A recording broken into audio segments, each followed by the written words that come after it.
Hello, this is Pratham Sharma. I hope you have your Beerex and your copy with you along with your pen and red pen, black pen, blue pen. What we have read till now is till section 93 is what I'm guessing. Provisions of this chapter generally applicable to summons, warrants, or arrest. We have to start from chapter 7 of Bharatiya Nyaya Suraksha Samhita. That is process to compel the production of things, right? Process to compel the production of things. This is where we need to start. Section 94, 95, 96, 97. I mean, these are the sections that we have to study today. Uh, section 94 to 105. All right, let's start. The very first section that we are to study. Section 94. Section 94. It is summons to produce, summons to produce document or other things. Document और other things document और other things ठीक है जी। मैं आपको याद दिला दूं हम चैप्टर 7 पर है। Chapter 7 is process to compel the production of things. Things बोले तो चीजें। इससे पहले हमने चैप्टर 6 पढ़ा है। 7 से पहले ऑफकोर्स सी बात है 6 ही पढ़ा होगा। तो 6 में हमने पढ़ा है process to compel the appearance of persons, right. Witnesses को बुलाना है, एक्यूज को बुलाना है। Let me see the heading of chapter 6। और आप भी देखिए चैप्टर 6 की क्या हेडिंग पड़ी हुई है। आप देखेंगे तो आपको याद होगा, मैं देखूंगा तो मुझे याद होगा। तो चैप्टर 6 की हेडिंग इतनी सी है, प्रोसेस टू कंपेल अपीयरेंस। आपने सेक्शन 63 से स्टार्ट किया, दैट इज समन्स। और फिर 72 से स्टार्ट हुआ वारंट, ठीक है। एंड वारंट आया, फिर प्रोक्लेमेशन आया। आपने कहा समन्स भेजेंगे, फिर वारंट भेजेंगे, फिर प्रोक्लेमेशन आया 84 से। And after that you said part D था इसका, सेक्शन 90, 91, 92, 93। अब आया है कि हमें चीजें मंगानी है। चीजों का मतलब है डॉक्यूमेंट मंगाने हैं, कोई आर्टिकल मंगाना है। That is what is section 94। Section 94 summons to produce a document और अदर थिंग। लिखा हुआ है whenever any court, जब भी कोई कोर्ट और any officer in charge of a police station considers that the production of any document, electronic communication including communicating devices which is likely to contain digital evidence। अब ये नया add हुआ है। ये जो इतना हिस्सा है जहां जहां आपको इलेक्ट्रॉनिक कम्युनिकेशन जहां से स्टार्ट हुआ है, electronic communication including communication devices which is likely to contain digital evidence or other thing is necessary, is desirable for the purposes of an investigation। तो जहां तक लिखा हुआ है डिजिटल एविडेंस, ये हिस्सा नया है, ठीक है। बाकी तो सब पुराना ही है इसमें। तो जब भी कोई कोर्ट या कोई officer in-charge of police station उसे ये लगता है that the production of any document, किसी डॉक्यूमेंट का प्रोडक्शन, इलेक्ट्रॉनिक कम्युनिकेशन, किसी इलेक्ट्रॉनिक कम्युनिकेशन का production including communication devices which is likely to contain digital evidence, जो कि जिसमें कि डिजिटल एविडेंस होगा, और अदर थिंग इज नेसेसरी और डिजायरेबल, किस चीज के लिए? For the purposes of investigation, inquiry, trial और other proceeding under this Sanhita by or before such court or officer, such court may issue a summons or such officer may by a written order either in physical form or in electronic form require the person in whose possession or power such document or thing is believed to be to attend and produce or produce it at the time and place stated in the summons or order। तो जाहिर सी बात है summons कौन दे रहा है, order कौन दे रहा है, ठीक है। पुलिस ऑफिसर है, यहाँ पर कोर्ट है, दो व्यक्ति हैं। मैं लिखता हूँ जो यहाँ बोला जा रहा है, राइट लेता हूँ, आप भी लिखिएगा, ठीक है। इन शॉर्ट मैं आपको बता देता हूँ। इंसान को बुलाना है तो अभी तक वो हम समझ सकते हैं, या सामान को बुलाना है, सामान एज इन डॉक्यूमेंट बुलाना है या दूसरी चीजें बुलानी है, ठीक। It is mainly concern, it is mainly concern to produce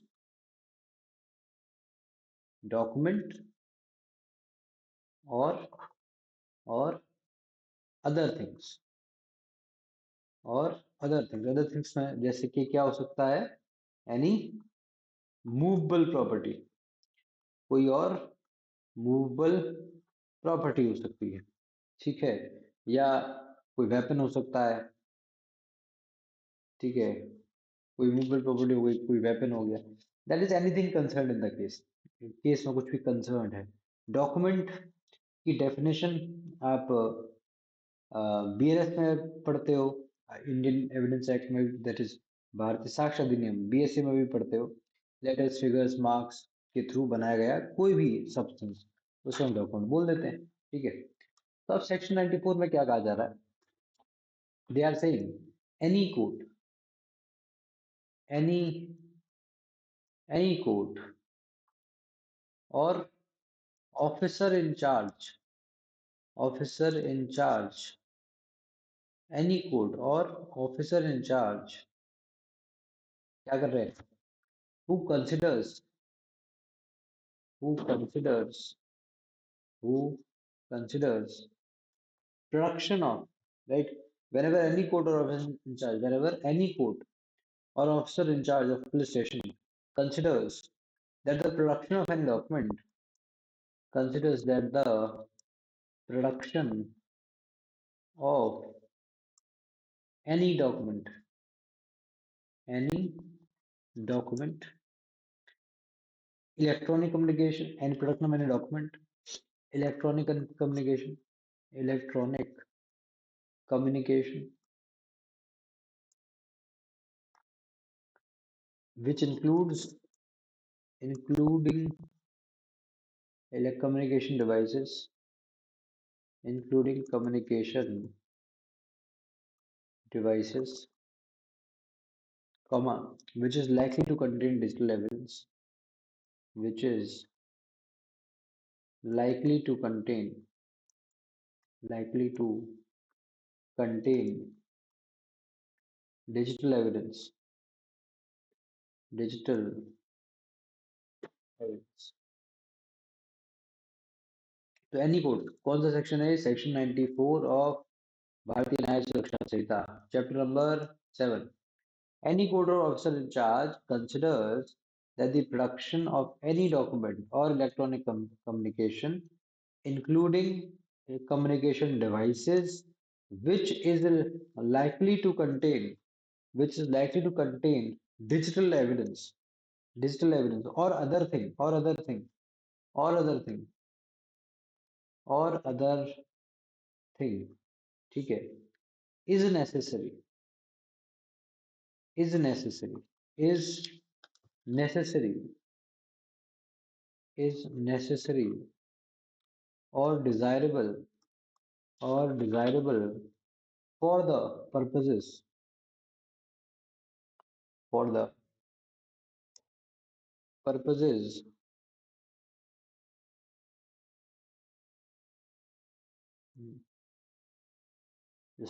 just a second guys,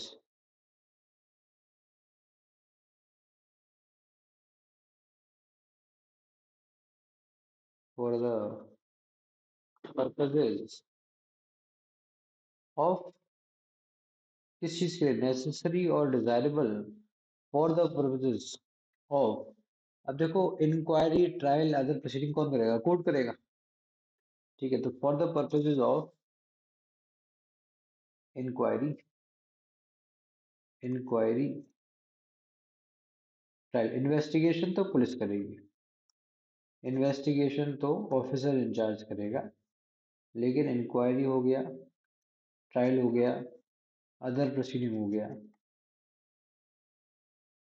वो मजिस्ट्रेट साहब करेंगे। तो is necessary for the purposes of inquiry, trial, other proceedings और इन्वेस्टिगेशन, ठीक, इन्वेस्टिगेशन, सच कोर्ट में जो, अब इसके लिए क्या हो सकता है? And such court may issue, may issue, क्या इशू कर सकता है such court? Summons, summons, such court में इशू समन्स, तो अगर कोर्ट है तो वो क्या इशू करेगा? समन्स। और such officer may issue, such officer may issue a written order, a written order, तो अगर ऑफिसर है तो रिटन ऑर्डर देगा, और कोर्ट है तो वो समझ देगा। ठीक है, मे इशू समन्स और officer may by written order इधर इन फिजिकल फॉर्म और इन इलेक्ट्रॉनिक फॉर्म। ठीक है, इधर इन फिजिकल फॉर्म, इधर इन फिजिकल फॉर्म और इन इलेक्ट्रॉनिक फॉर्म, और इन electronic form, either in physical form or in electronic form, requiring him to attend and produce it or produce it, requiring him, requiring him to produce it, him to produce it, require him to attend, sorry, yeah, exactly, requiring him,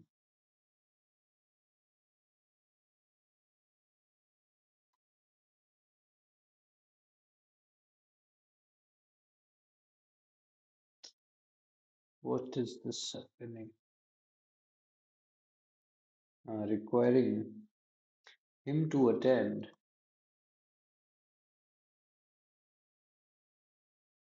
and produce it, or him to attend and produce it, or produce it, or produce it, या तो attend करे और produce करे या produce करे। तो court है तो समन्स भेजेगा, यहाँ तक तो आपको क्लियर है, देखो summons is command of court, court की कमांड होती है समझ तो कोर्ट ही भेजेगा। और ऑफिसर ऑर्डर भेजेगा, ऑफिसर समन्स नहीं भेजता। ठीक है, ऑफिसर समन्स इशू नहीं करता, रिटर्न ऑर्डर इशू करता है, चाहे वो फिजिकल फॉर्म में करे चाहे वो इलेक्ट्रॉनिक फॉर्म में करे, requiring him to attend and produce it, या फिर प्रोड्यूस मतलब बिना अटेंड करे अपने एजेंट के थ्रू भिजवा दे, at the time and place stated in the summons और ऑर्डर। कब और कहाँ भाई, क्या लिखा हुआ, at the time and place stated in the summons and order, at the time and place stated in the summons, summons और order, summon से ऑर्डर है जो भी है, जो भी उसमें समय और जगह बता रखी है वहां पर वो आए, पेश करे, भेजे। तो ये है पूरा जो आपको याद रखना है, भेज ये जो, ठीक, क्या पढ़ा हमने, section 94, section 94 which is summons, summons to produce document or other things। Then you said कि मेनली किससे कंसर्न है, मेनली कंसर्न है डॉक्यूमेंट से या दूसरी चीजों से या किसी मूवेबल प्रॉपर्टी से। मूवेबल प्रॉपर्टी वेपन हो सकता है या फिर I mean other things can be any movable property और it can be any weapon.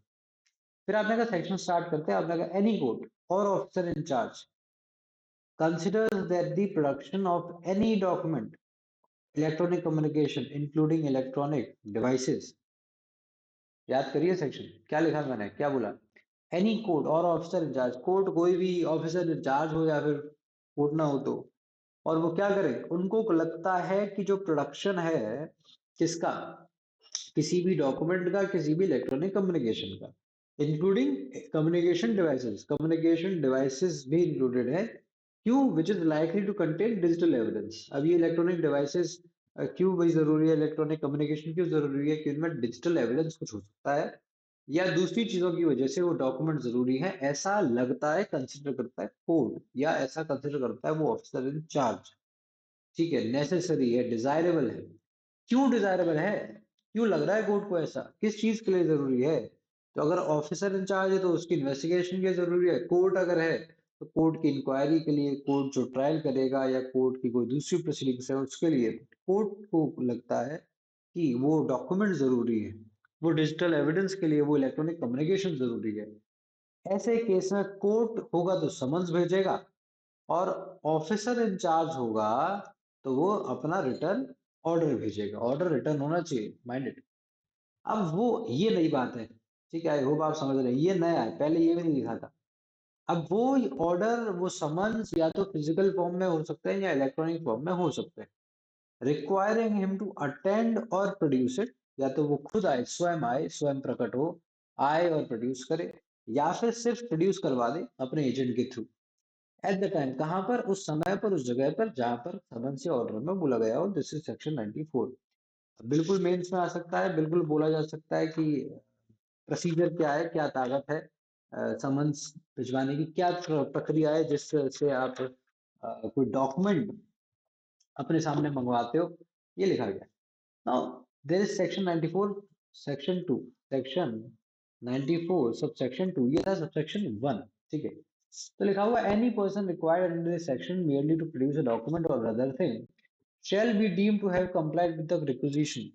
कोई भी इंसान जो इस सेक्शन के दायरे में आता है, दैट इज इस सेक्शन की वजह से, जिसको कहा जाता है कि सिर्फ डॉक्यूमेंट पेश कर दे, any person required under this section merely to produce a document or other thing shall be deemed to have complied with the requisition। requisition is a request। if he causes such document or thing, अगर वो ऐसे document या चीज को produce करवा देता है, instead of attending person to produce the same, खुद नहीं आता है और भिजवा देता है। अगर आपको पर्सनली भी बुलाया गया है, लेकिन तब भी अगर वो भेज देता है तो भी ठीक है। Even if you are asked to attend personally, it is okay if you send your agent, because we need only document, हमें तो डॉक्यूमेंट चाहिए। आपसे क्या मतलब, डॉक्यूमेंट भिजवा रहे हो तो भी ठीक है। Then there is section 94 3, section 94 3। ठीक है। हम्म, आप अगर 94 2 लिखना चाहते हो, यहाँ मेरे सामने बुक की लैंग्वेज में लिखा हुआ है, मैं वो लिखता हूँ।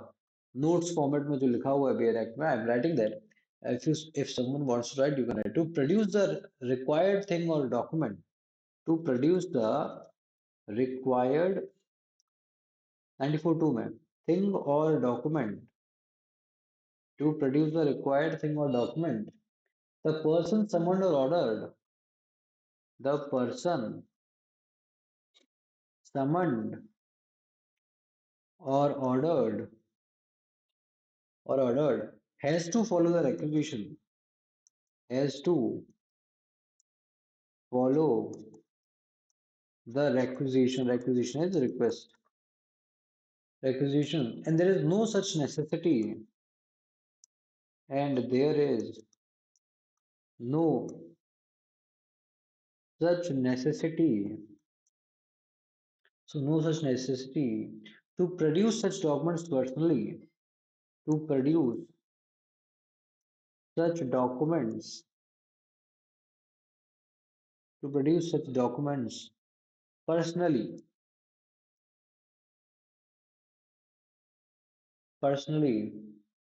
unless required, unless required। ठीक है। Thus, the document summoned may be sent by some other person।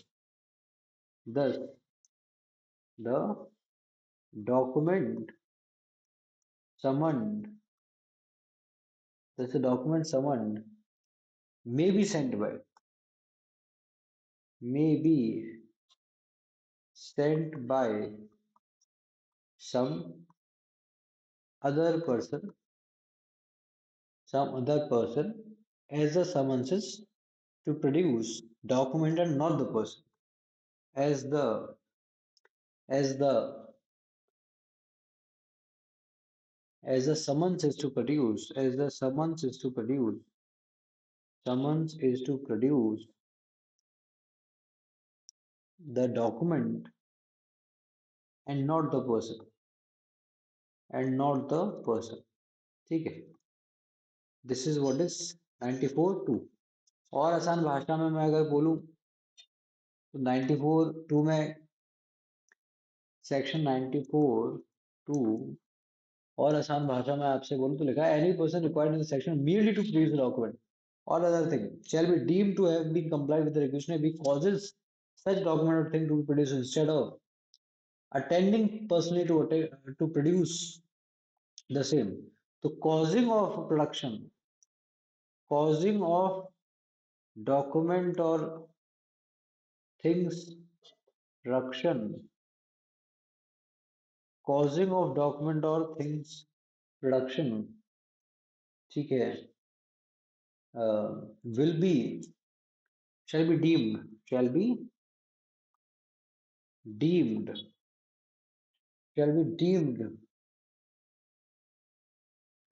as if person has followed requisition, shall be deemed as if person has followed requisition, ठीक है, या causing of document or things production is equal to is equal to attending personally to produce the same, is equal to attending personally attending personally to produce the same। लेकिन कब ऐसा, जब सिर्फ document चाहिए, ऐसा नहीं जब आपको भी बुलाया था, ठीक है, जब सिर्फ डॉक्यूमेंट की जरूरत है, merely डॉक्यूमेंट चाहिए, तो causing of document or things production will be deemed as that you have followed the requisition of your attending personally and producing the same, कोई समस्या नहीं। then 94(3) आता है, then 94(3) आता है, ठीक है। 94(3) क्या है? Nothing in this section shall be deemed to affect sections of 129 and 130 of the भारतीय साक्ष्य अधिनियम 2023 और the Bengals Books Evidence Act।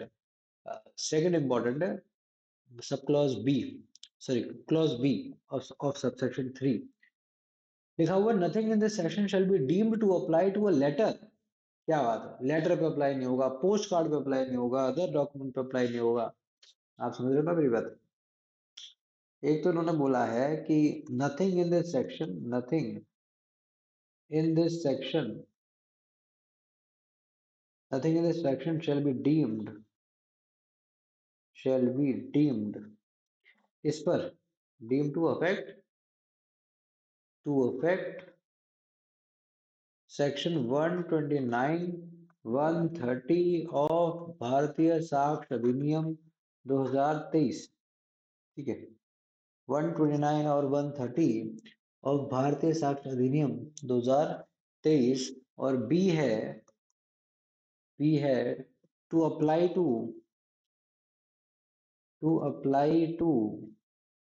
A letter पे अप्लाई नहीं होगा, पोस्ट कार्ड पे अप्लाई नहीं होगा, लेटर पे अप्लाई नहीं होगा, पोस्ट कार्ड पे अप्लाई नहीं होगा, बाप रे बाप, और अदर डॉक्यूमेंट्स पे अप्लाई नहीं होगा, पार्सल पार्सल और thing in the custody of the postal authority.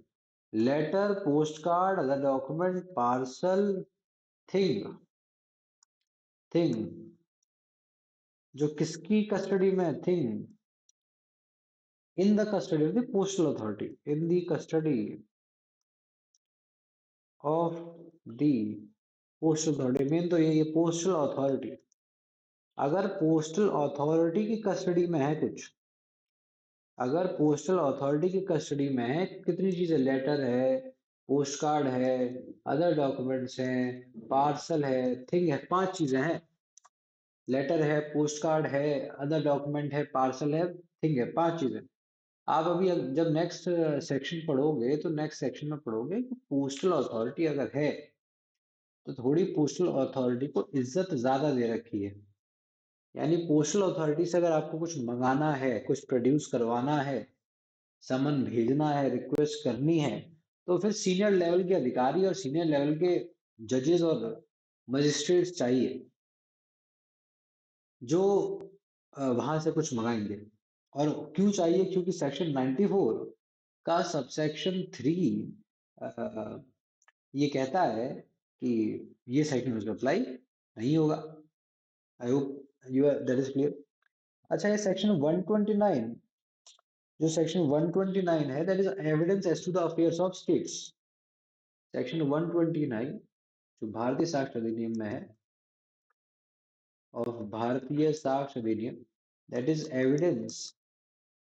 Evidence as to affairs of state, as to the affairs of state, ठीक है।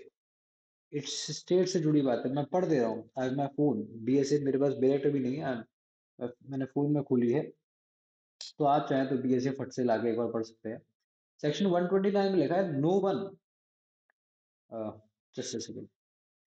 No one shall be permitted to give any evidence derived from unpublished official records relating to any affairs of state except with the permission of the officer at the head of the department.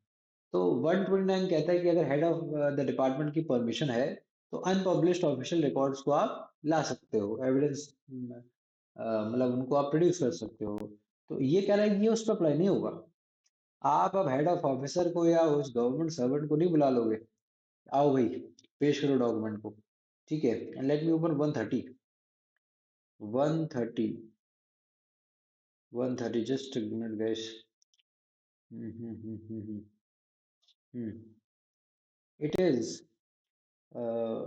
it is no public officer, there is official communications.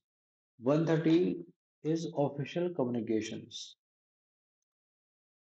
Section 130 भारतीय साक्ष्य अधिनियम is official communications, ठीक है। The section says no public officer shall be compelled to disclose communications। कोई भी public officer को compel नहीं किया जाएगा कि वो कम्युनिकेशन डिस्क्लोज करे made to him in official confidence when he considers that the public interest would suffer by the disclosure। तो यहाँ कोई भी पब्लिक ऑफिसर नहीं करेगा, वो अनपब्लिश्ड रिकॉर्ड्स के बारे में है, ठीक है।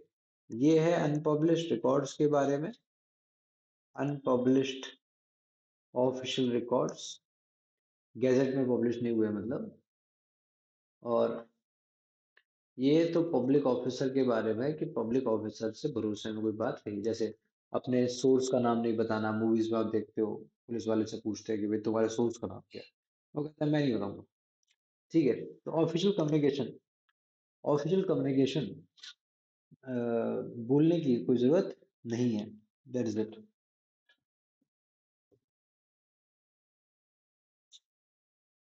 अच्छा, अब इसके बियॉन्ड की बात, ये तो था सेक्शन, ये तो बात हो गई सेक्शन की, ठीक है। अब जो आपको बात ध्यान रखनी है, जो जो विवाद है या जो जजमेंट्स है वो किस सिलसिले में, तो मैं लिख रहा हूं कि the summons under section 94, the summons under section 94 can be to any person, can be send to any person but not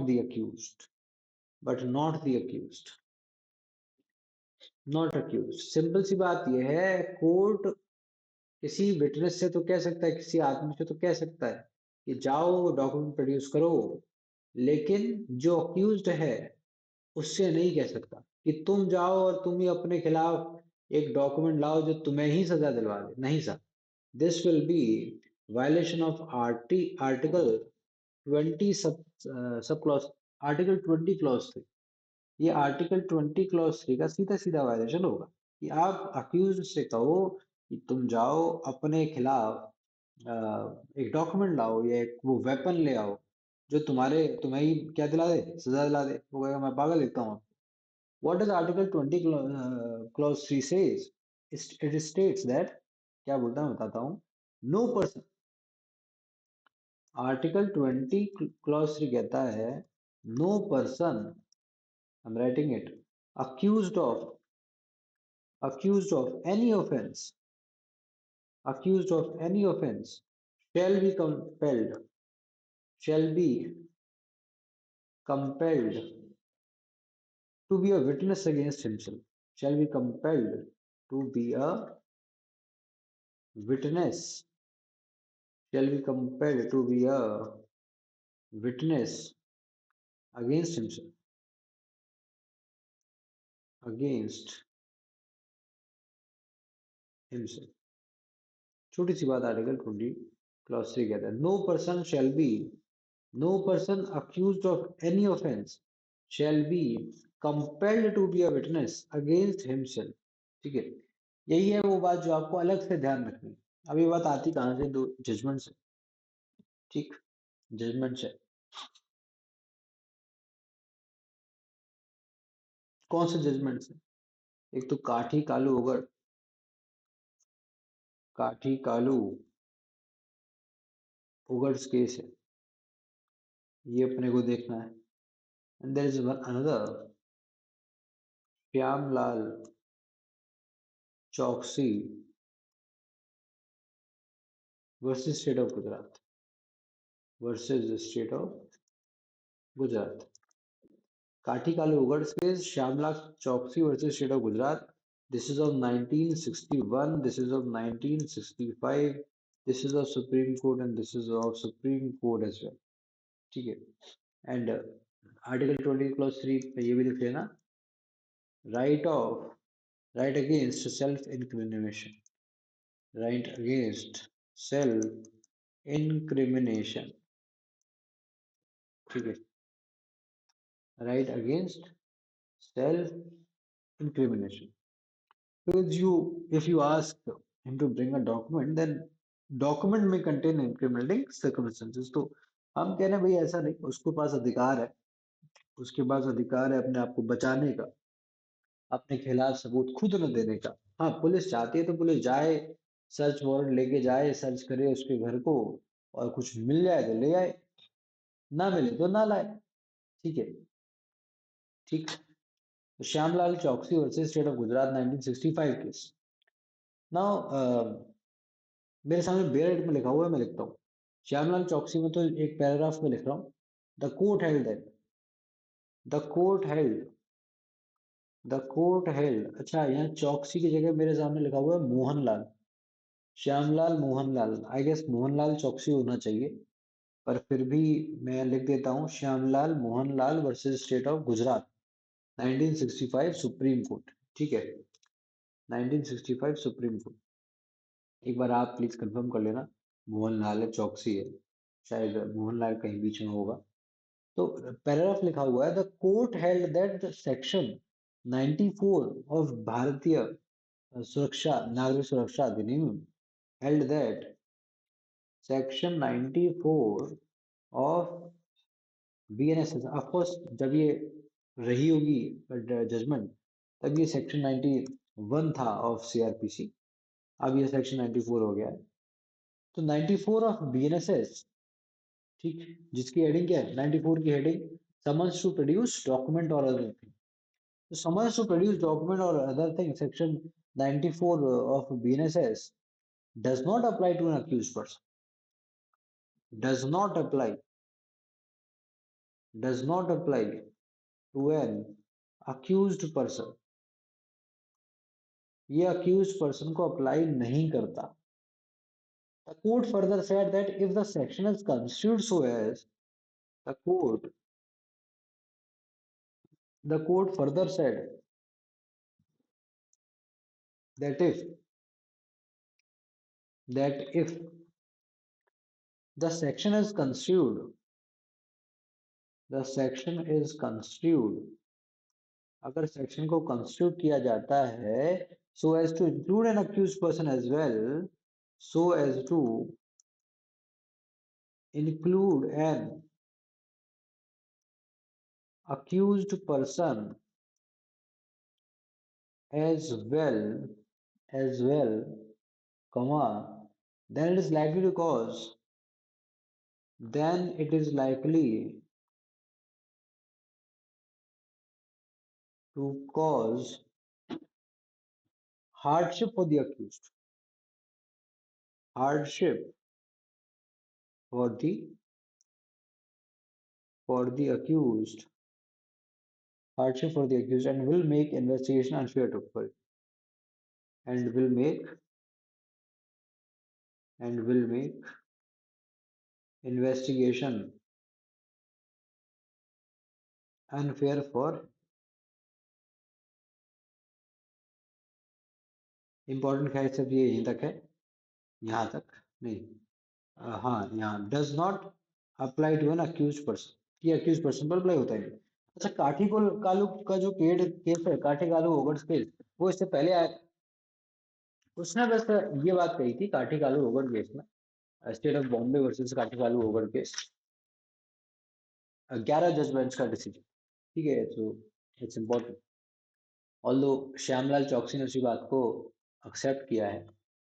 it's 11 जज बेंच डिसीजन। तो काठी कालूवर केस ने बस ये कहा कि देखो भाई, आप उससे कहो और वो खुद ही ले आए, ये नहीं हो सकता।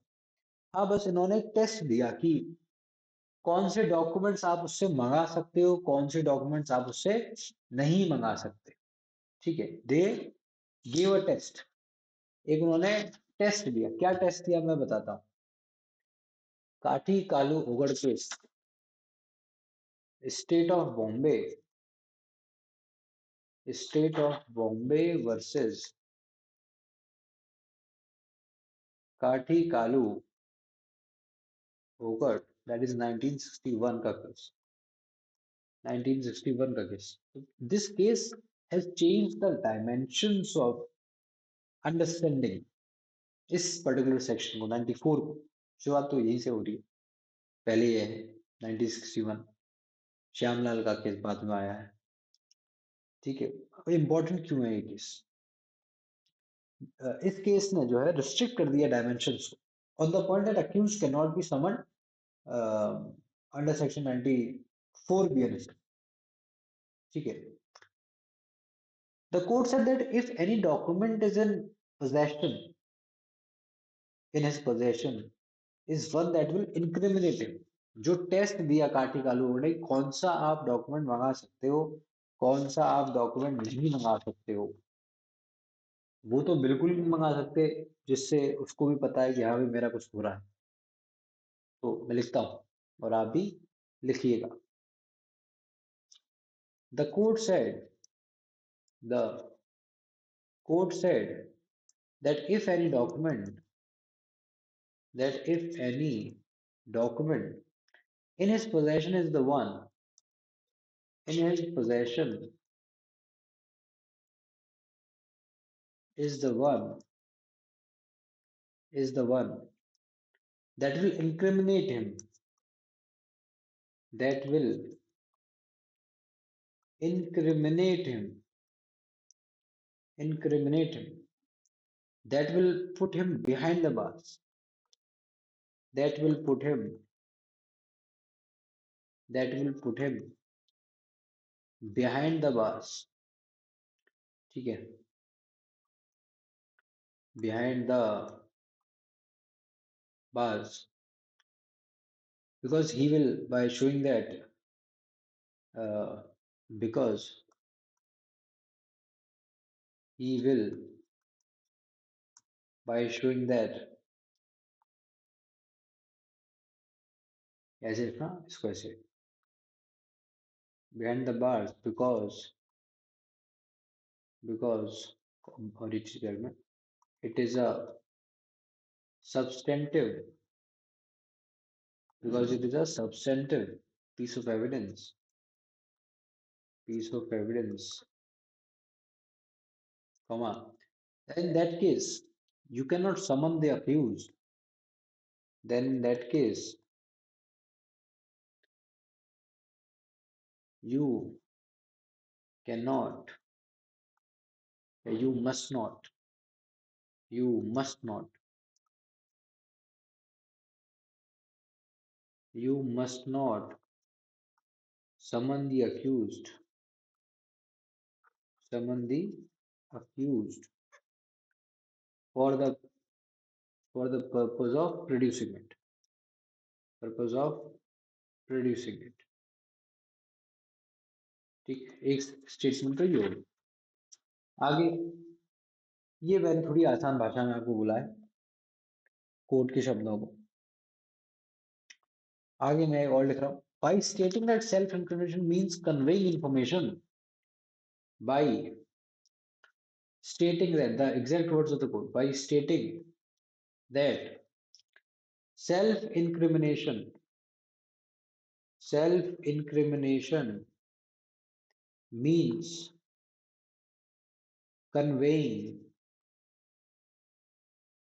conveying information, information based upon the personal knowledge, upon the personal knowledge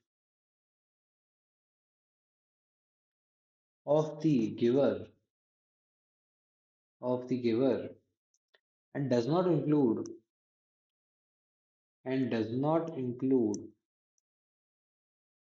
does not include the mere technical process the mere technical process of producing documents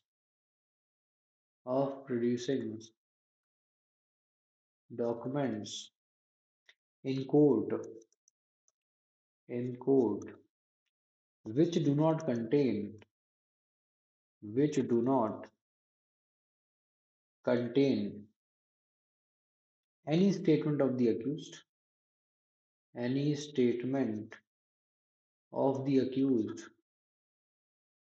of the accused based on his personal knowledge based on his personal knowledge तो court ने यहाँ खेल कर दिया court is saying कि boss self incrimination का मतलब है conveying information based upon personal knowledge article 23 कह रहा है कि भाई सेल्फ इंक्रिमिनेशन जो शब्द यूज हुआ है कोर्ट ने कहा कि उसका मतलब है आपकी अपनी नॉलेज में कोई डॉक्यूमेंट है आप उसे मत लाओ but it does not include the mere technical process of producing documents in court which do not contain any statement of the accused based on his personal knowledge. अब ये डाल दिया रिस्ट्रिक्शन कोर्ट ने ठीक है आर्टिकल 23 में what is the meaning of to be a witness all these words you will read any or letter in the case of MP Sharma versus Satish Chandra. But this case in uh, Kati Kalu case said the right against self-incrimination to be a witness here does not mean that it is only for the purpose of appearing as a witness in the post-cognizance case, but also in the pre-cognizance stage. मतलब सिर्फ इतनी आप बात समझ लीजिए कि जो उसके पर्सनल नॉलेज में है आप सिर्फ ये समझ लीजिए कि जो उसके पर्सनल नॉलेज में है 94 के अंदर उसको नहीं लाया जा सकता जो उसकी पर्सनल नॉलेज में नहीं है जो एक सिर्फ टेक्निकल प्रोसेस है उसको बुलाने का उसकी पर्सनल नॉलेज में जो नहीं है 94 में आप अक्यूज को उसके लिए कॉल कर सकते हो कि भाई आ जाओ ठीक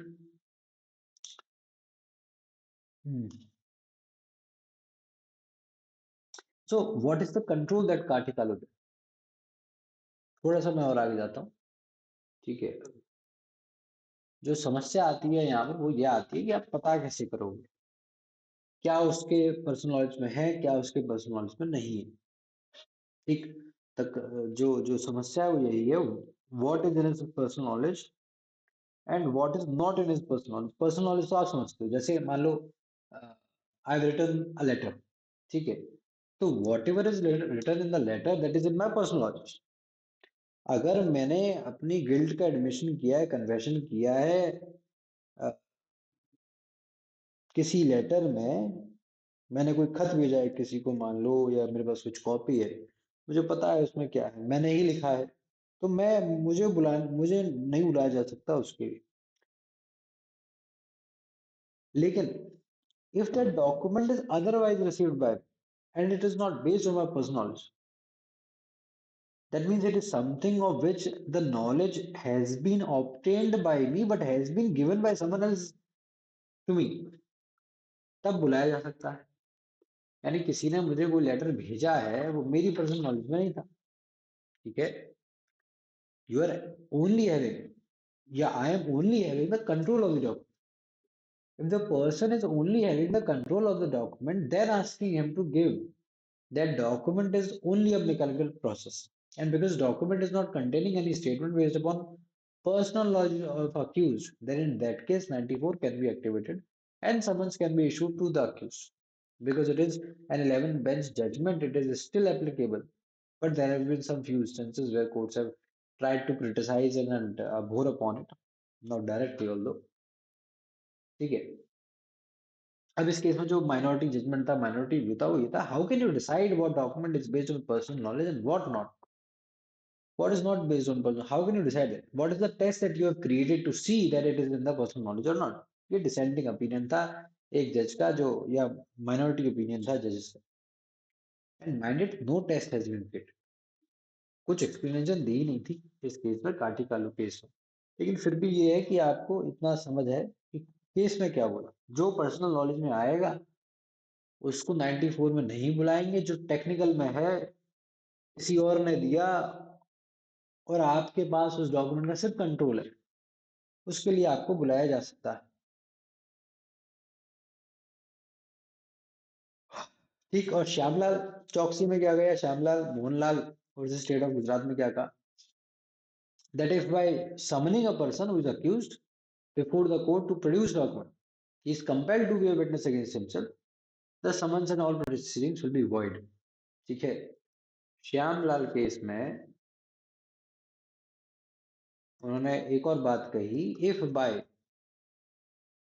by summoning if by summoning a person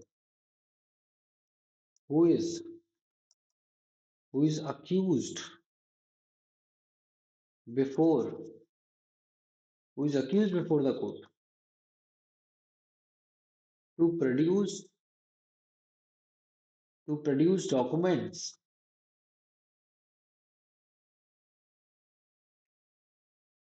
he is compelled to be a witness against himself, to be a witness against himself, comma, the summons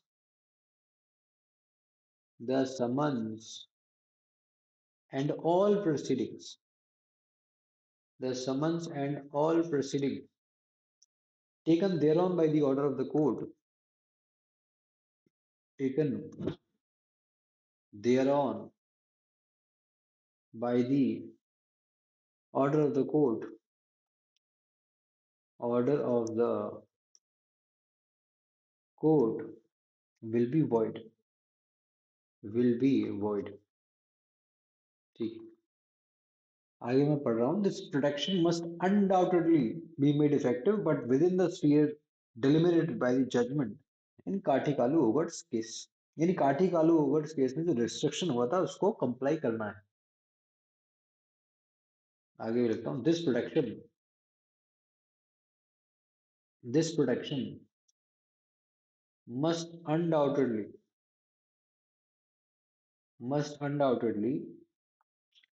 be made effective be made effective but within the sphere but within the sphere delimited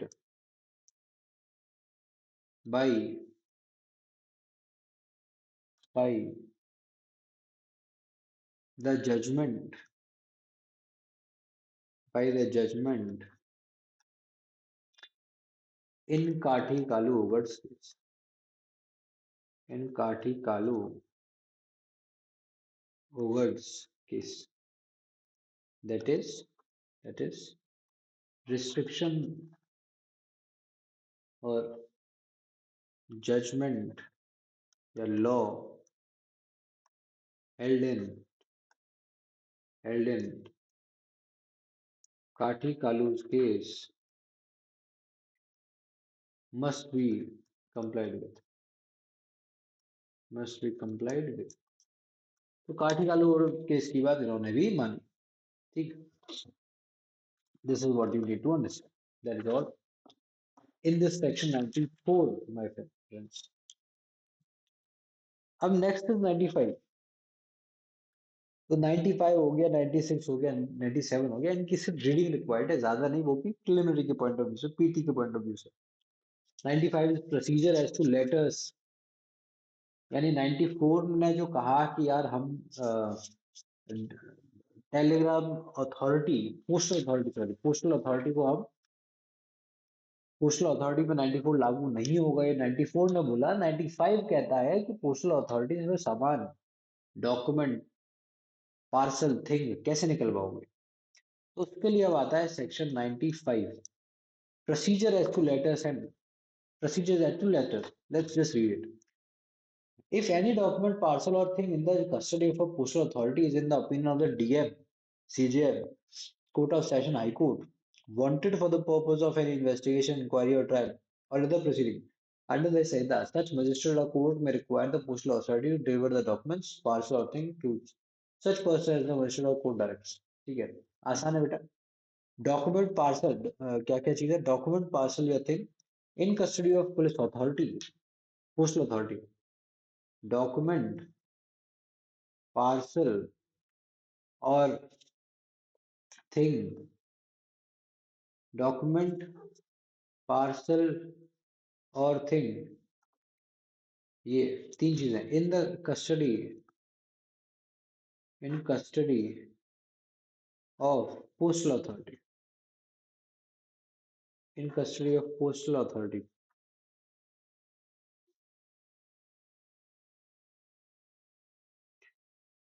तो कौन मंगा सकता है, किस किसके पास power है इनको समन भेजने की, इनको समन भेजने की।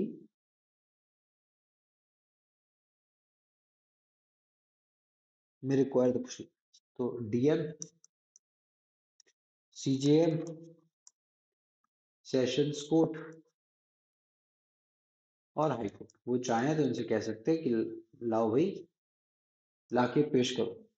Second subsection, if any such document, parcel और thing is in the opinion, this was subsection 1।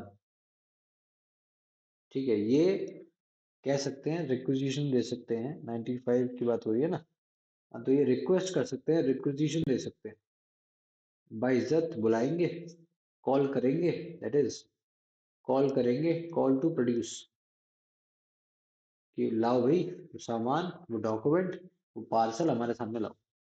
95(2) कहता है कि अगर मजिस्ट्रेट, एनी अदर मजिस्ट्रेट, चाहे जुडिशियल मजिस्ट्रेट हो, चाहे एग्जीक्यूटिव मजिस्ट्रेट, कोई सा और मजिस्ट्रेट इनके अलावा, या कमिश्नर ऑफ पुलिस हो, कमिश्नर ऑफ पुलिस हो या डीएसपी हो, ठीक है, या कमिश्नर ऑफ पुलिस हो या टीएसपी हो, मेरे ख्याल से दोनों एक ही रैंक के होते हैं।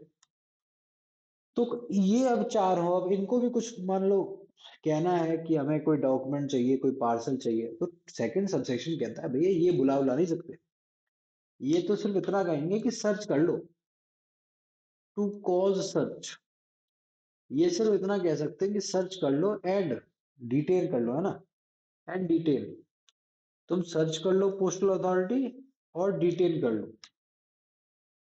जब DM, CGM, sessions court, high court ये लोग अपना डिसीजन देंगे, तब तक के लिए उसको सर्च कर लो, डिटेल कर लो। ठीक है, till till DM, CJM, sessions court, high court makes an order, makes an order, gives an order, तब तक के लिए डिटेल कर लो, बस इतनी ताकत इनकी है। सेक्शन 96 पे आइए, when such warrant may be issued, when such warrant may be issued, search warrant कब इशू किया जा सकता है, नाइस क्वेश्चन। ठीक है, सर्च वारंट कब इशू किया जा सकता है। अब 96 थोड़ा सा इंपॉर्टेंट हो जाता है, क्योंकि 96 को ही बोलते हैं famously, famously known as search warrant, live search warrant. हाँ, हमने हमारे घर की तलाशी लेनी है, सर्च वारंट है तुम्हारे पास, तो famously known as search warrant, that is section 96। पहले 90, कौन सा हुआ था, 91, 92, 93 या 93 हुआ करता था पहले। ठीक है ना, पहले इसका सेक्शन था 90, अभी आपने 94 पढ़ा, 95, 96, 94 पहले 91 था, 92 था, तो ये 93 रहा होगा। ठीक है, ये सीआरपीसी में था, ये अब बीएनएसएस में आ गया है सब कुछ। 94, 95, 96, तो हम 96 पे हैं 96। तो 96 अब देखो सर्च जो है या तो पर्सन की होती है, उसको गिरफ्तार करना, या किसी चीज की होती है। पर्सन की सर्च तो 44 में है। जब आप 35 में पढ़ते हो अरेस्ट, तो 43 आता है हाउ टू अरेस्ट, और 44 आ जाता है अरेस्ट, मेरे ख्याल से सर्च ऑफ अ पर्सन। ठीक है, तो वो है सर्च पर्सन की। सर्च ऑफ पर्सन या search of place entered by person sought to be arrested. हाँ, जो 44 है, मैं लिख रहा हूँ, मैंने क्या बोल दिया अभी अभी। मैं आपसे कहा कि जो सर्च है, या तो वो पर्सन की कहो करते हो, या फिर जो सर्च करते हो वो ऑफ थिंग करते हो, किसी चीज वस्तु की करते हो। ठीक है, of thing concern with the case, of thing concern with the case. ठीक है, तो पर्सन की जो सर्च है वो तो सेक्शन 44 में है। 44 कहता है search of place entered by person, entered by person sought to be arrested. इसकी बात तो 44 में है। तो जो थिंग की बात है, ठीक है, थिंग की बात है, ये 96 में आता है। अच्छा, 96 में भी ये है कि 94 भी अभी अपने पढ़ा। अब इसमें एक तो 94 आ गया, आपको पता था वो चीज कहां पर है। आपने कहा कि हमको पता था, पर्टिकुलर सर्च इसको बोल देते हैं, पर्टिकुलर सर्च। 94 आपने पढ़ा ना अभी, क्या क्या पढ़ा 94 में कि तो जिसके पास वो डॉक्यूमेंट है, वो थिंग है, उसको समन करो। तो हमें पता है पर्टिकुलर किसके पास है। इन्वेस्टिगेटिंग ऑफिसर और court knows the document, knows it that the document is in the power or possession of a particular person, तो आप उसको समन भेजोगे। लेकिन 96 है general search. Section 96 is general search. आपको पता ही नहीं है, हो सकता है जगह पता हो, ठीक है, अंदेशा हो, अंदाजा हो, तो पढ़ते हैं इसको। इसको हम लेट्स रीड इट, उससे पहले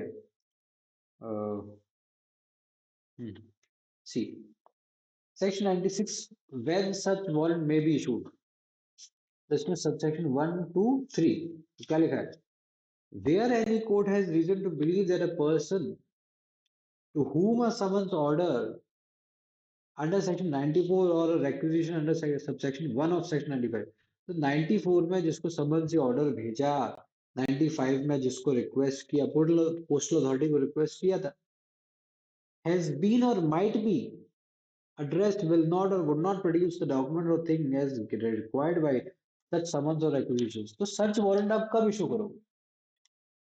सेक्शन 96 क्या कह रहा है? सेक्शन 96 का सबसेक्शन 1 क्या बोलता है कि 94 में जब कोर्ट ने समन्स इशू किया और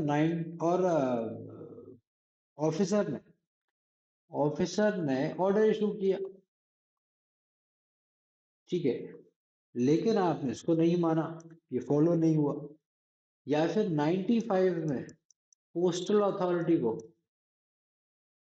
अथॉरिटी को रिक्विजिशन भेजा, रिक्वेस्ट की, और वो भी पोस्टल अथॉरिटी में नहीं माना, तब आप, ये क्लॉज ए है, तब आप सर्च वारंट, तब कोर्ट सर्च वारंट इशू करेगा, तब कोर्ट सर्च वारंट इशू करेगा। ये तो है ए में। बी क्या है? Such document or thing is not known to the court to be in the position of any person. B कहता है कोर्ट को पता ही नहीं है, court doesn't know, doesn't know क्या, डजंट नो किसके पावर में, किसके पोजीशन में वो डॉक्यूमेंट, वो चीज है, द ओनर, द पोजेसर, ये नहीं पता। सी क्या कहता है, कब सर्च वारंट आ सकता है? The court considers that the purposes of any inquiry, trial, or the other proceeding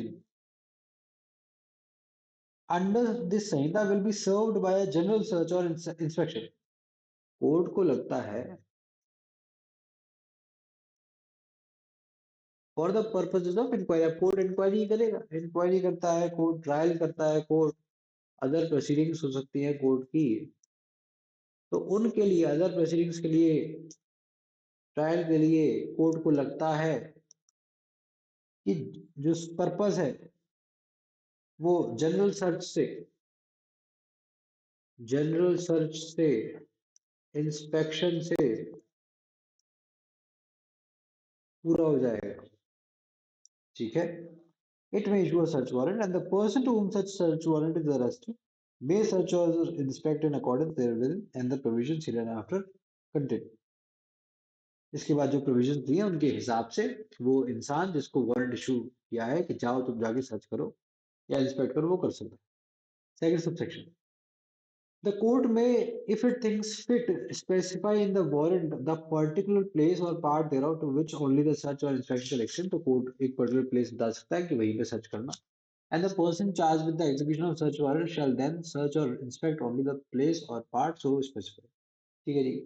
Third, nothing contained in this section shall authorize any magistrate other than a DM or CJM to grant a warrant to search for a document, parcel or other thing in the custody of postal authority.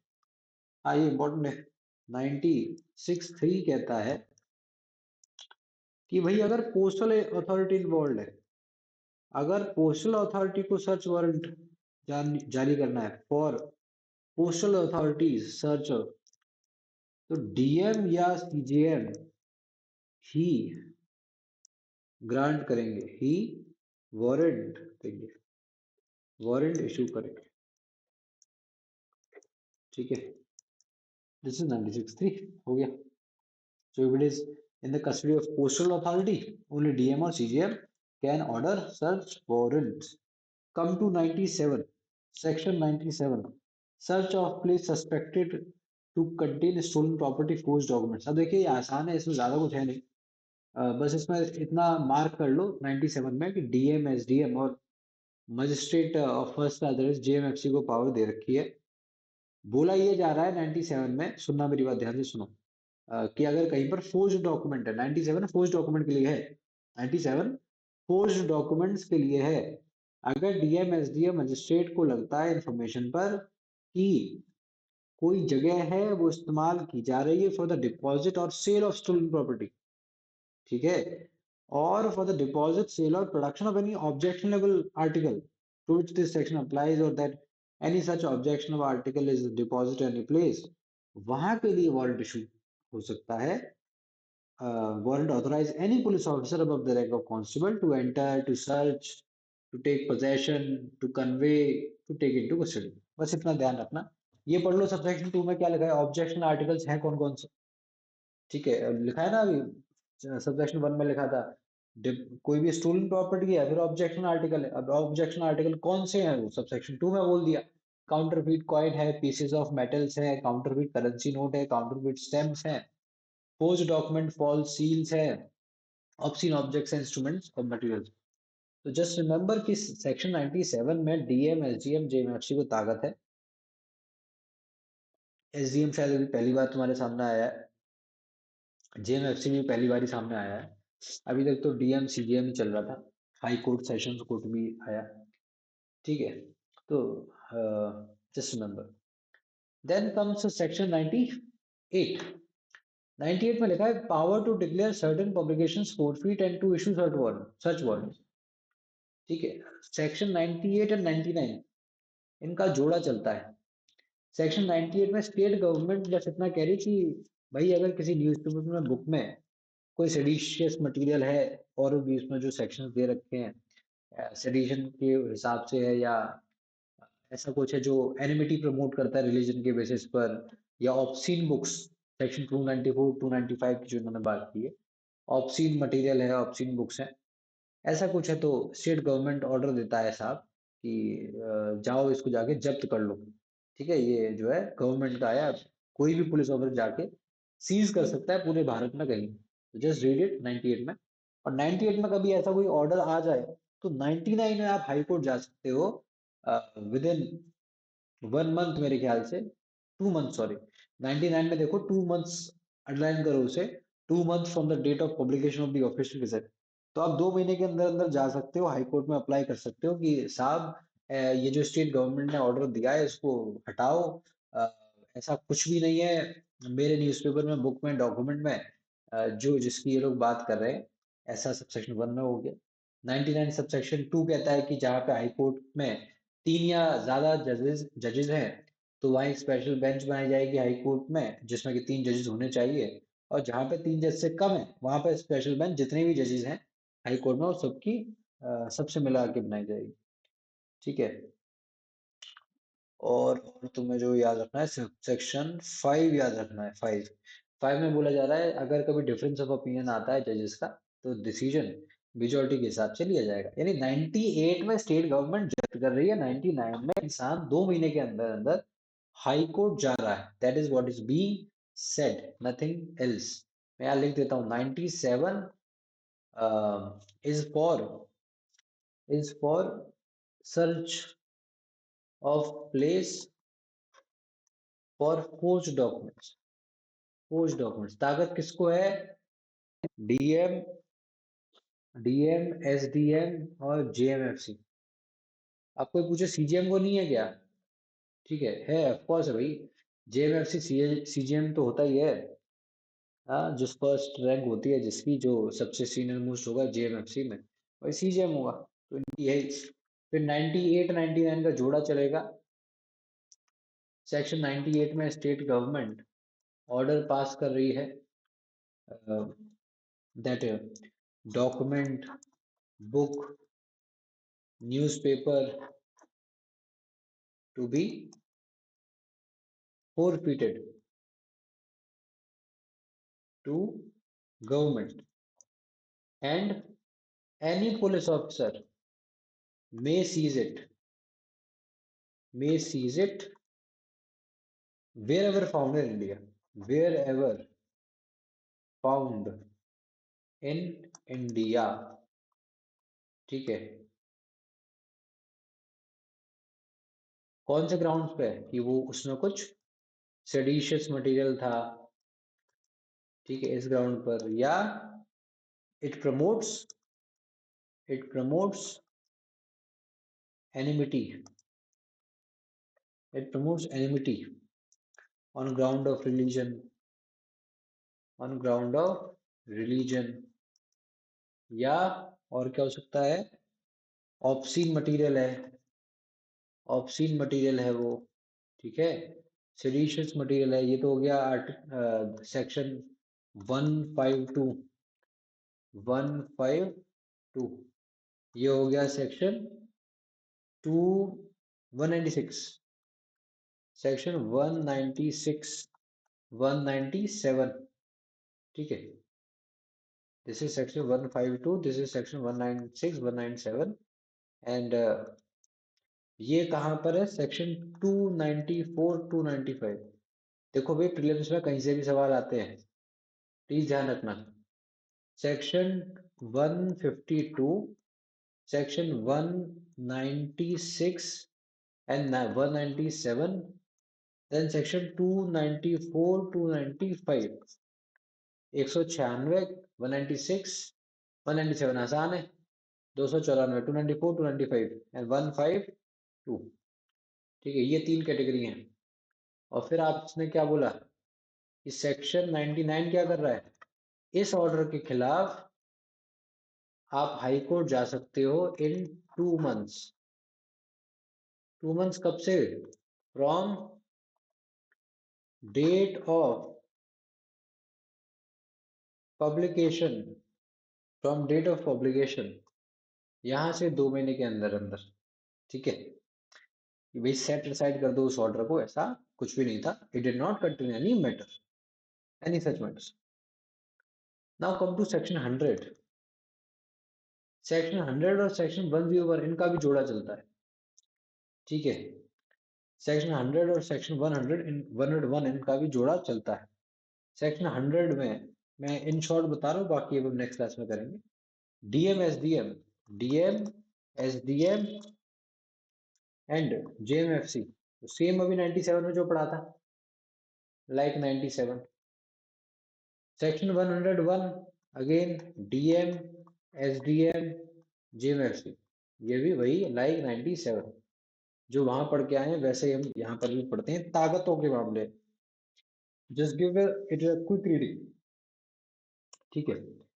मैं आपको हल्का summary बता दे रहा हूँ। 100 में क्या, 100 में बस इतना बोला गया है कि देखो भाई, डीएम एसडीएम मजिस्ट्रेट और मजिस्ट्रेट ऑफ फर्स्ट क्लास को और कभी भी लगता है कि कोई भी इंसान कन्फाइंड है, जहां पे वो कन्फाइनमेंट ऑफेंस मानी जाएगी। कन्फाइनमेंट यहाँ पर अब कोई भी प्राइवेट, सॉरी, कोई भी प्राइवेट पर्सन कर सकता है, ठीक है। इसको मिनी हेबियस कॉर्पस कहते हैं, क्योंकि अब हेबियस कॉर्पस में तो स्टेट के खिलाफ जाते हो। जब आप कॉन्स्टिट्यूशन में जाते हो, रिट फाइल करते हो, तो उसमें स्टेट के खिलाफ जाते हो। अब यहाँ स्टेट के खिलाफ नहीं जा रहे हो, यहाँ किसी भी इंसान के खिलाफ जा सकते हो। किसी भी इंसान, it may be a private person, it may not be a private person. तो फिर अगर लगता है ऐसे सर्कमस्टेंसेस में कोई भी इंसान कन्फाइंड है इलीगली, तो फिर magistrate DM SDM JMFC search warrant issue कर सकते हैं, और अगर वो मिलता है तो उसको इमीडिएटली उस मजिस्ट्रेट के सामने लाया जाएगा। Who shall make such order as it in the circumstance of the case seems proper। Section 101 100 जैसा ही है, बस 101 101 फीमेल्स के लिए है, ठीक है, आदमियों के लिए नहीं है, महिलाओं के लिए है, बच्चियों के लिए है, उनको ध्यान में रख के बनाया गया, उनके लिए एक स्पेशल प्रोविजन है। 100 में लिखा है power to compel restoration of abducted females upon complaint made on oath of the abduction और unlawful detention of a women. अगर कंप्लेंट होती है ओथ पर, अब ये ओथ मार्क कर लेना, सेक्शन 100 में ओथ नहीं लिखा, पर 101 में ओथ लिखा है। आप स्पेशल प्रोविजन का इस्तेमाल कर रहे हो, तो फिर अगर बोलते हो कि हमारी बिटिया को उठा लिया है, तो फिर सच में हमें भरोसा भी हो इस बात पर, तो ओथ में बोलना है। सीरियसनेस, थोड़ा सीरियस हो रहा है ये सेक्शन, थोड़ा क्या पूरा सीरियस हो रहा है। Upon complaint made on oath of the abduction or unlawful detention of a woman or a female child for any unlawful purpose, DM, SDM or JMFC, magistrate of first class, may make an order for the immediate restoration of such women। तुरंत उस women को restore, उसको वापस लाओ, और of such female child, या फिर बच्ची है तो, और किसको दो वापस लाकर, उसकी कस्टडी उसके पेरेंट को, गार्जियन को, अगर वो बच्ची है। और अगर वुमेन है तो क्या लिखा था, immediate restoration of such women to her liberty, तो उसको तो छोड़ना है उस वुमेन को। बच्ची अगर नहीं है तो उसको तो भाई आजाद करो, ठीक है। लेकिन बच्ची है, फीमेल चाइल्ड है, तो उसकी कस्टडी उसके पेरेंट को दो, गार्जियन को दो, और other person having a lawful charge of such child and may compel compliance with such order using such force as may be necessary। और कंप्लाई करवाया जा सकता है, कंप्लाई करवाएगा मजिस्ट्रेट। अच्छा, इसका मतलब है other person having lawful charge. Other person having lawful charge का मतलब होता है माइनर चाइल्ड है और उसकी शादी हो रखी है, शी इज मैरिड, तो हस्बैंड के पास होगी उसकी custody, that is husband will be responsible, तो हस्बैंड को दिया जाएगा कि आप जाओ हस्बैंड के पास वापस, ठीक है। तो this is what is the section 101। Again a very important section, prelims के लिए 100 इज इंपॉर्टेंट। तो आप ध्यान रखो, 100 में, 101 में, 97 में डीएम एसडीएम जेएमएफसी, ठीक है। और क्या क्या जो आपको अब याद रखना है, वो क्या याद रखना है, आपने 96 से पढ़ा है ना, 96 पढ़ा, 97 पढ़ा, 98 पढ़ा, 99 पढ़ा, 100 पढ़ा, 101 पढ़ा। इन तीन के तो याद होंगे आपको। इन तीन में DM SDM JMFC, DM SDM JMFC, DM SDM JMFC. 98 और 99 तो जोड़ा चल रहा है। 99 में हाई कोर्ट के पास जाना है 2 महीने के अंदर अंदर, ठीक है। 98 में स्टेट गवर्नमेंट फोरफीट करवा दे रही है, ये हो रखा है। अच्छा, और हाँ, 3 ग्राउंड है। अब वो सेक्शन याद रखो, मेरे ख्याल से वन है 152, देन देर इज 294, नहीं, नॉट 294, इट इज 194 शायद, और ये 296 297, चेक करें क्या लिखा था, हम भी भूल गए क्या। 294 295, सॉरी सॉरी सॉरी सर, 294 295, हाँ हाँ हो जाती है गलती, तुमसे नहीं होती क्या। 294 295, यहाँ पर है 196 197, बताओ। ये पहले आ रहा है पर 6 7 बड़ा नंबर है, बीच में आ गया 4 5, होना चाहिए था बीच में, अब हमसे इसलिए गलती हो गई। तो 294 295 196 197 152। हाँ 96 में क्या था भाई, जनरल सर्च, जनरल सर्च। 97 याद है, स्टोलन प्रॉपर्टी के लिए सर्च, स्टोलन प्रॉपर्टी, हाँ प्रॉपर्टी चोरी हो गई है उसके लिए सर्च। जनरल सर्च में एक सबसेक्शन दूसरा सबसेक्शन, पहले सबसेक्शन में तो तगड़े लोगों को पावर है, DM, CJM, sessions court, high court, ठीक है, सेशंस कोर्ट, हाई कोर्ट। और सेकंड में एनी, एनी मजिस्ट्रेट, चाहे जुडिशियल मजिस्ट्रेट हो, इनके अलावा ऑफ कोर्स, चाहे जुडिशियल मजिस्ट्रेट हो चाहे एनी एग्जीक्यूटिव मजिस्ट्रेट हो, वो सिर्फ सर्च करवा सकता है। तो भाई ये हमने आज पढ़ा, उम्मीद है आपको ये समझ आया, हमने जो पढ़ा इसमें ये बहुत इंपॉर्टेंट है। 101 100 ये फीमेल्स के लिए है, लिख लेना कहीं। 100 is mini habeas corpus, mini habeas corpus, mini habeas corpus. Just a second guys, just a second. HABEAS, ABS, AAS, ठीक है, mini habeas corpus, and 101 is for females. All right, all right. See you in next class everyone. उम्मीद है आपको समझ आ रहा है मैं जो आपको समझा रहा हूँ। This discussion that we are having, I hope it's fruitful for you.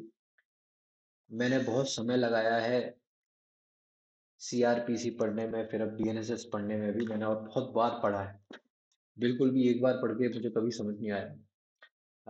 तो आपसे भी मेरा ये अनुरोध है कि आप भी बार बार पढ़िए, लिखिए, लिखने से मुझे बहुत समझ आता है, बार बार पढ़ने से मुझे याद रहता है, ठीक है।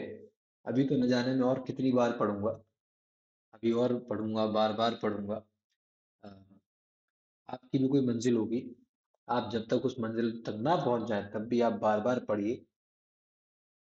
मत सोचिएगा कि लेक्चर टाइम टेकिंग है या नहीं, जितना समय लेक्चर में ज़्यादा लगाओगे या बड़े लेक्चर्स देखोगे, it will be more beneficial for you.